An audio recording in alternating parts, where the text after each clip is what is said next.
Ahora en Ruta del Maipo acumulas millas Latam Pass usando tu tag de cualquier autopista en el pórtico de Nueva Angostura y en todos los peajes de Ruta del Maipo. Conoce las formas de acumular millas en rutamaipo.cl y conecta con tu próximo destino. Ruta del Maipo, ISA Intervial, conexiones que inspiran. ¿Me creerían si les digo que el año 2021 arranca con el superclásico del fútbol chileno? Así es, porque un nuevo año tenía que arrancar con el partido que todos estamos esperando. No te pierdas el 17 de enero, Colo-Colo recibiendo a la Universidad de Chile en el Estadio Monumental. Disfrútalo con la mejor definición por CDF HD y Estadio CDF. CDF, vivimos y queremos el fútbol. Casos nuevos de COVID se triplican en 7 semanas. Hay 1.000 hospitalizados. Estamos con 2 profesionales para analizar esto y también el subdiagnóstico que habría de los casos de COVID en nuestro país. Estamos junto a Flavio Salazar, vicerrector de investigación de la Universidad de Chile y director alterno del Instituto Milenio de Inmunología. Y también estamos junto al doctor Carlos Romero, quien es vocero de la Sochimi. Queremos agradecerles a ambos por estar con nosotros.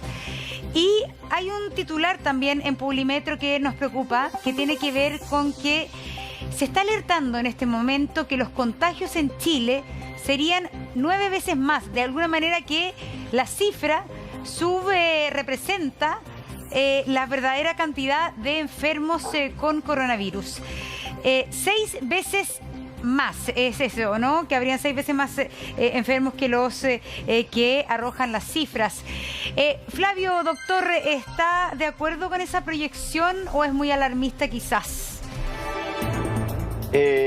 Mire, estar o no de acuerdo no sería el término, porque en general lo que hay ahí es un análisis basado en números, ¿no es cierto? En el número de individuos que mueren, el número de individuos que en el fondo tienen condiciones graves y la proporción a nivel mundial que eso representa en promedio. Entonces con eso se hace una proyección para de alguna manera estimar los casos. Yo creo que sí, en el fondo hay una subestimación de los casos, pero eso a nivel mundial. Yo creo que en el fondo los test o las formas como se diagnostica el COVID hace de que queden muchos casos fuera, algunos asintomáticos, pero otros que no acuden por diferentes motivos y no son registrados. Entonces siempre creo yo que hay una subestimación respecto al número, pero si ese 6 veces más o 5 o 4, eso es discutible y todavía no existe un consenso ni una demostración de que eso sea así, pero probablemente son mucho más los casos que los que son reportados. Flavio, uno siempre tiende a pensar de que se ha trabajado desde el inicio, como bien tú dices, ¿no es cierto?, con menos casos, con los que hay, con los que se encuentran, con los que acuden, ¿no? La autoridad siempre ha llamado a que la gente acuda a los centros, a que en el fondo formalicen los datos. Se ha tratado de hacer a través, ¿no es cierto?, de estos software que han sido en algún momento cuestionados. Hoy día hemos visto también aquí en nuestro programa cómo hay búsqueda de casos activos. Al parecer el problema que estamos teniendo es la trazabilidad. Ahí estamos teniendo problemas serios para poder, ¿no es cierto?, ir tomando a los contactos estrechos, Flavio. Bueno, sí, eso ha sido claramente, digamos, explicado o puesto en el tapete por el colegio médico, las sociedades, ¿no es cierto?, científicas. Uno de los elementos claves para poder tener una visión bien certera del número de casos y su seguimiento es la trazabilidad, y en eso hay problemas. O sea, no están registrados todos los casos que debiesen estar registrados y no existe todavía una capacidad implementada de poder resolver ese tema, y eso hace de que nosotros tengamos muchos lugares oscuros dentro de esto. No se sabe realmente, por ejemplo, el impacto que pueda tener una variante como la variante inglesa, por ejemplo, porque no tenemos esa capacidad de ir siguiendo, Flavio, los casos en tiempo real. Flavio, ¿sabes por qué te llevo a este tema? Y ya vamos a ir con Carlos. Flavio, ¿sabes por qué te llevo a este tema? Porque esto implica que se tengan que tomar siempre medidas más generales que medidas más particulares, porque cuando no hay trazabilidad, ¿no es cierto?, cuando hay bolsones tan oscuros como los que dices tú, siempre se tienen que tomar medidas más amplias, más abiertas, más generales, que a la ciudadanía no le gusta, ¿no es cierto?, que son este tipo de confinamientos, ¿no? Claro, bueno, ahí está siempre esta contradicción, porque igual el tema de las medidas que se tomen cruzan una serie de, no solamente de intereses, digamos, personales, sino que de emociones y sentimientos. O sea, uno entiende que no es lo mismo hacer caso en un confinamiento las primeras 3 semanas, el primer mes, que llevar un año en una situación de este tipo. Estamos todos realmente un poco agotados. Pero el tema está en ser súper transparente respecto a esto. Y yo veo que a veces con los números se juega más con conceptos. Por ejemplo, el tema de las vacunas. Son poquísimas las vacunas, pero todo gira en torno a la discusión de elementos que no son los más importantes o los más relevantes desde el punto de vista de lo que tú estás diciendo, de tener conocimiento real de lo que está aconteciendo para tomar medidas precisas. Yo en eso concuerdo. Sí. Creo que hay un montón de falta de mayor, digamos, profundidad en estos temas. Ya, ahí le voy a preguntar a ambos después un tema de las vacunas que me tiene preocupada, el tema de las cepas de brasilera, etcétera. Pero antes quiero preguntarle al doctor Carlos Romero. Él es vocero de la Sociedad Chilena de Medicina Intensiva. Doctor, 1000 personas hoy día están hospitalizadas. Cuéntanos un poco a cuánto estamos de no tener ventiladores, cuáles son las situaciones más críticas y cómo ve usted esto en las próximas semanas.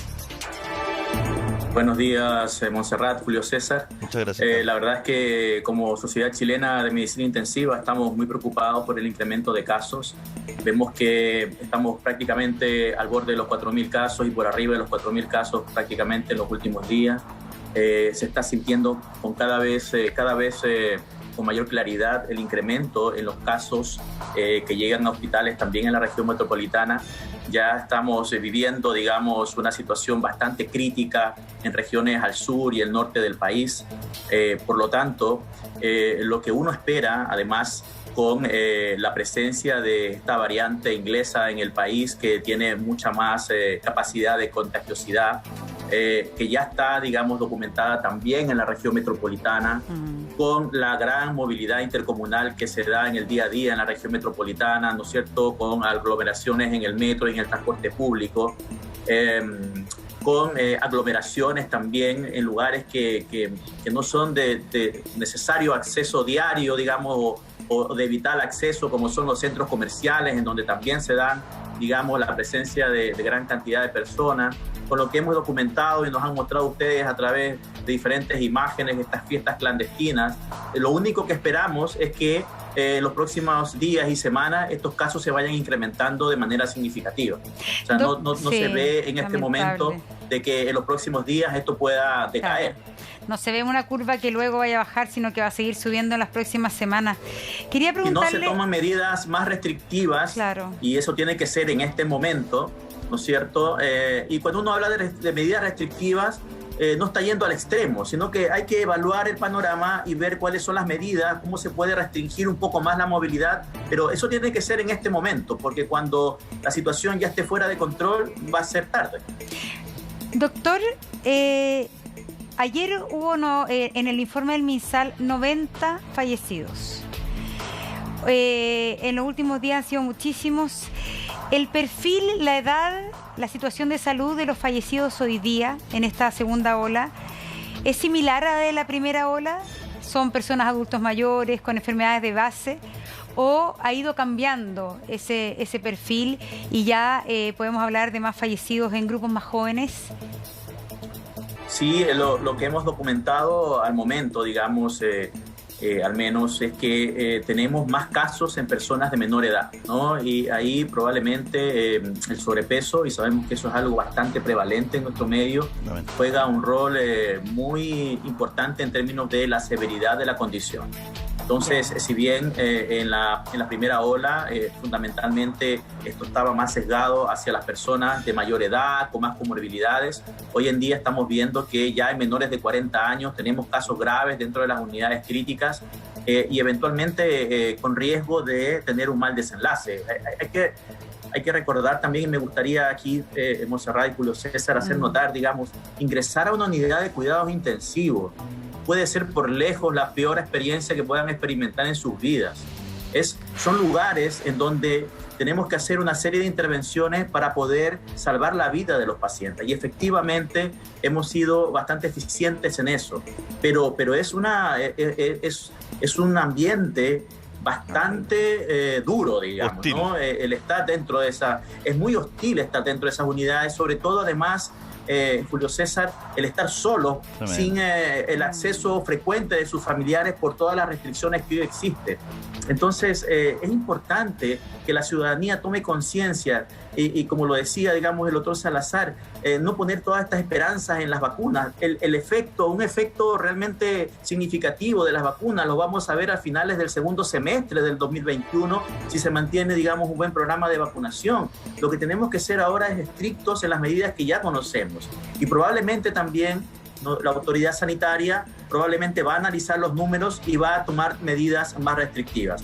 Hoy tenemos en las unidades personas más jóvenes, ¿no? que están experimentando casos graves y esta es una enfermedad que tiene una evolución muy compleja y que no solamente puede causar muerte, sino que puede dejar a las personas muy afectadas durante muchos meses. Doctor, tengo algunos amigos que son médicos y en una conversación coloquial, ¿no?, de amigos a través del teléfono, del WhatsApp, me comentaban que un problema que estaba surgiendo ahora era que habían ventiladores pero no personal para operar los ventiladores, y que ese era un problema que era muy grave porque de pronto tenemos el ventilador pero no tenemos el personal para poder darle una atención adecuada al paciente, y estamos en el límite de sacar precisamente gente de lugares donde hay ventiladores pero que no pueden entregarle la atención ahí por falta de personal especializado para manejar esos ventiladores, que no cualquiera puede hacer estos procedimientos. Así es, Julio César. Estamos en una situación que es desventajosa en relación a lo que experimentamos en la primera ola. Cuando partimos la primera ola, ¿no es cierto?, tuvimos la capacidad de incrementar muchas camas críticas. Se abrieron, más que triplicó la capacidad para albergar pacientes críticos y claramente ustedes entenderán que no pueden aparecer súbitamente nuevos especialistas. No obstante, tuvimos la participación decidida de colegas de muchas especialidades, ¿no es cierto?, de medicina interna, de urgencia, anestesiología, de cirugía, que nos ayudaron, digamos, en diferentes partes del proceso de la atención de los pacientes. Pero, Julio César, después de que pasó la primera ola, fíjese que algunas unidades que ya se habían expandido no pudieron contraerse porque luego comenzamos a recibir los casos que no se pudieron atender durante la primera ola. Entonces las camas hoy en día están ocupadas, al menos en la región metropolitana, en forma mayoritaria por pacientes que no son COVID.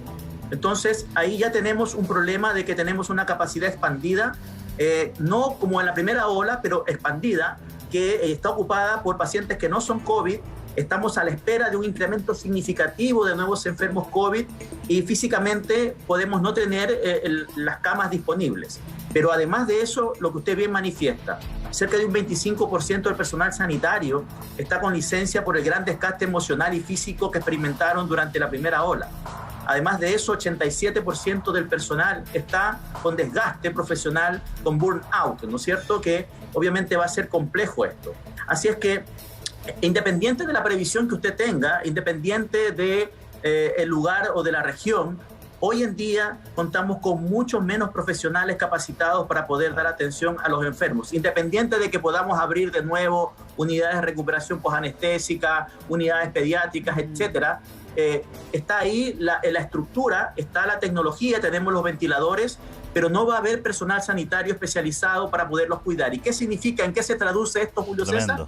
En que si eso ocurre, obviamente el sistema sanitario se va a ver sobrepasado. Claro. Y eso va a impactar negativamente en las posibilidades de sobrevivir de estas personas. No, tremendo. Eso es súper grave. Es gravísimo. Pero también a mí me informaban, doctor, todas estas razones, licencias médicas, agotamiento, pero que también se había desvinculado a un porcentaje importante de personal que se había contratado extra, técnicos en salud, etcétera, para cubrir la emergencia de la primera ola y que todavía no se habría procedido a contratarlos de nuevo. Esa también es información que me dieron amigos médicos. ¿Qué hay de eso? Como ustedes comprenderán, los diferentes hospitales, digamos, sobre todo todo lo que tiene que ver con la asistencia pública, lo que se hizo fue fundamentalmente redistribuir personal, ¿no? Piensen que durante la primera ola se dejó de atender cirugías electivas, por ejemplo. Todo ese personal, digamos, que estaba en las diferentes unidades, tanto de la parte posquirúrgica como de pabellón, fue redistribuido, digamos, en unidades que permitiera dar abasto a la atención de todos los pacientes que teníamos. Eventualmente, algunas instituciones pudiera ser que hayan incorporado personal adicional, ¿no es cierto?, porque en ese momento no podían tener o cubrir todas sus necesidades, y es probable que luego de la primera ola, quizás al reducirse el requerimiento de este personal, algunos de ellos hayan sido o redistribuidos o eventualmente ya no se encuentren en esos centros. Ahora lo que se está preparando en conjunto con el MinSal precisamente es esta integración, ¿no es cierto?, de todas las camas público-privadas, y se está haciendo un arqueo de todas las camas disponibles y eventualmente del personal que se va a requerir para que estas camas funcionen. Perfecto. No obstante de aquello, Montserrat y Julio César, que es importante para la ciudadanía, no estar contando las camas, los ventiladores. En el fondo, ninguna cantidad de camas o ventiladores o personal va a ser suficiente si no nos cuidamos. La cantidad de enfermos, si tenemos 9.000 enfermos en el día, va a ser una catástrofe en Chile. La mortalidad va a ser altísima. Lógico. Flavio, ¿qué hacemos para finalizar? ¿Qué hacemos? ¿Cuál es el llamado? ¿Cómo colaboramos? ¿Cómo cooperamos como programa, como canal de televisión para poder hacer un llamado a la gente, a la ciudadanía, que a veces vemos que estos temas no están en la agenda, no están en la mesa y no tomamos conciencia?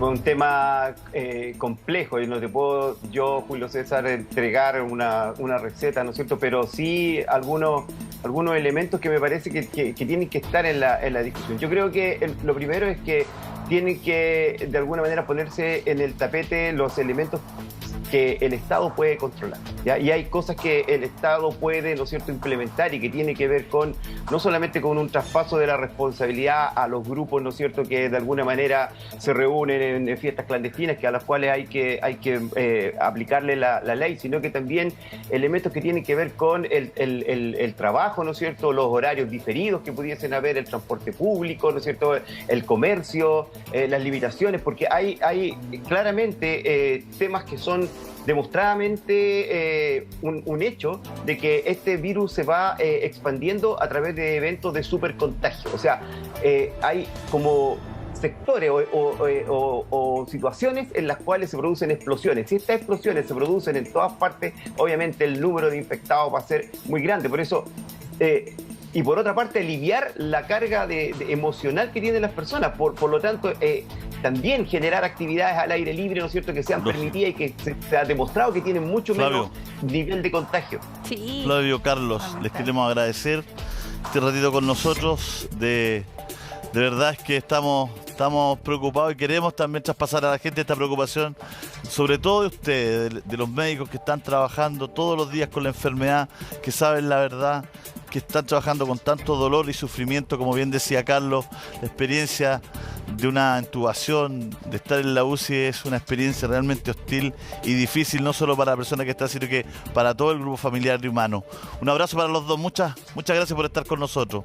Monse, nos cambiamos. 10:49 de la mañana, hoy es viernes, es hora